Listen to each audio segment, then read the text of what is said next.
जय हिंद दोस्तों, मैं मनोज नायक नई सोच नई जोश के साथ राइट टू रिकॉल पार्टी के लिए उत्तर पश्चिम मुंबई लोकसभा चुनाव में उम्मीदवारी पेश कर रहा हूं। और लोकसभा में आने का मतलब ये नहीं है कि मैं लोकसभा का चुनाव लड़ने के लिए मुझे कोई हमको फंड करेगा या कुछ है। नहीं, मेरे को कुछ कानून समझ में आए हैं, कुछ कानूनों को इम्प्लीमेंट होना बहुत ज़रूरी था।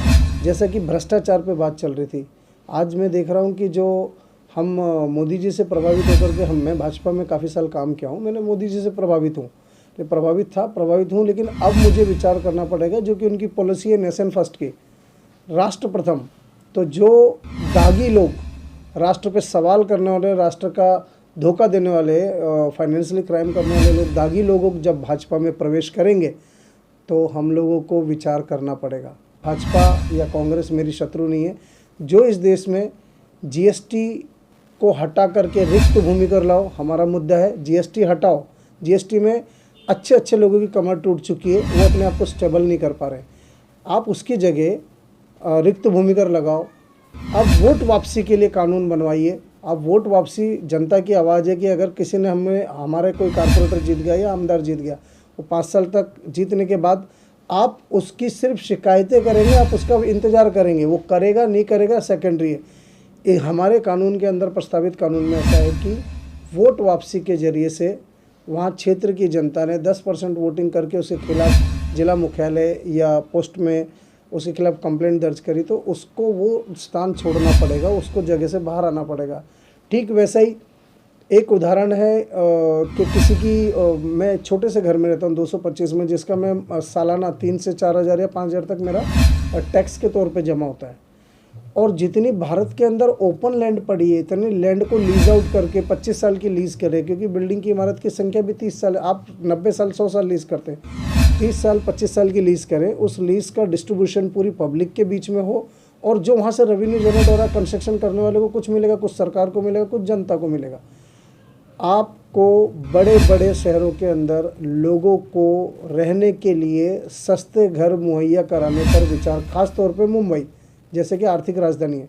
मुंबई के अंदर बाहर का आदमी जॉब तो कर लेता है, लेकिन जब देखता है अपना घर का रेंट भरने के लिए, यहाँ हम विचार कर रहे हैं। यहाँ पर हम सरकार से कहते हैं 30 साल के लिए जो भी ज़मीन आपके पास पड़ी है उसको आप लीज आउट करें, ऐसे डेवलपर को फॉर्म करें जो कि उस जगह का खर्चा निकाल करके आपको टेंडर में पास होता हो, उसको वहाँ पर वो लीज़ के फ्लैट्स देने, वहाँ सब मार्केट, सब्जी जो भी मार्केट बनता होगा रेसिडेंस कॉलोनी के लिए बना के दे, ताकि ये 40-40 हज़ार भाड़ा भरने वाला सीधा ये डाउन आ जाए 5 से 10 हज़ार में।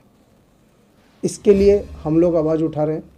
दूसरा हमारा है, जितनी भी भारत में खनिज मुनाफा होता है, जितना भी खनिज है, उसके ऊपर भारतीयों को, उस क्षेत्र के लोगों को वहाँ पर एजुकेशन एटलीस्ट फ्री कर दीजिए। हमारा मुद्दा है कि एजुकेशन फ्री है। इतना खनिज आप बाहर से कोल इंपोर्ट कर रहे हैं, इतना महंगा, और यहाँ पर आपने 1 रुपया हेक्टर में कोल खोदने के लिए जगह दे रखी है। काफ़ी सारी सब्जेक्ट है जो कि ब्रिटिश टाइम से लोगों ने 1 रुपया हेक्टर में ज़मीन ली हुई है।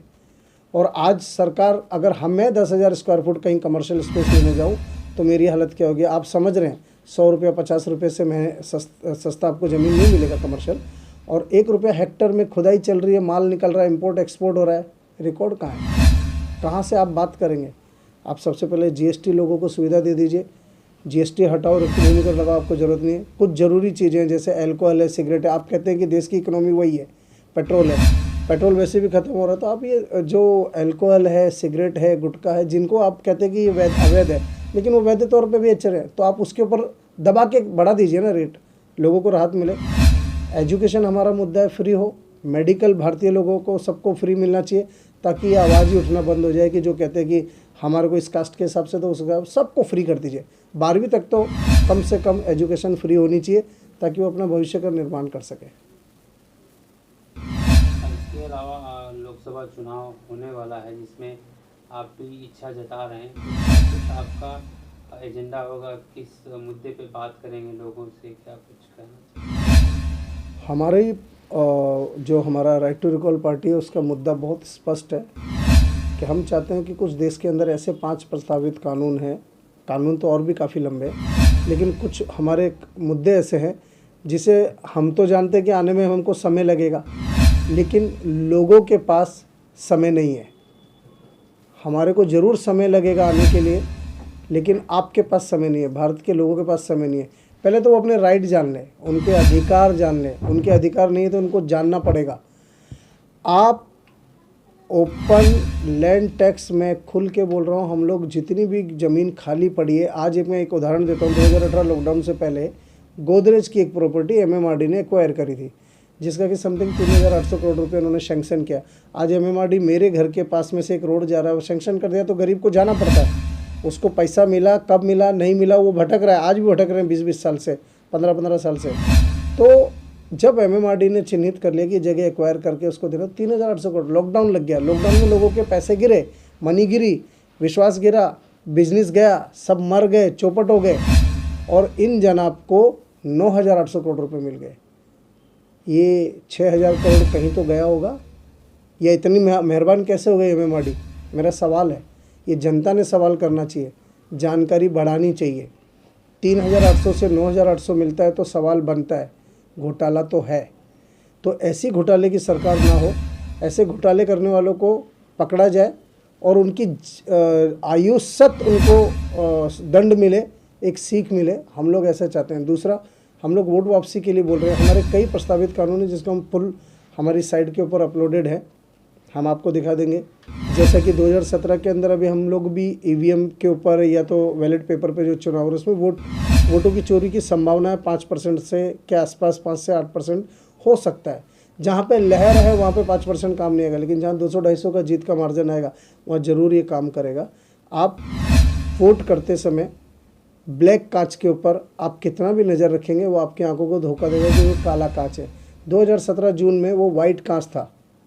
अब लोगों ने ध्यान देना है कि जब चुनाव आयोग ने वो दिखाया मशीन, तभी उसका वाइट कांच था, और आज जून 17 के बाद एकदम ब्लैक कांच हो गया। आखिर काले कांच में काला राज क्या है?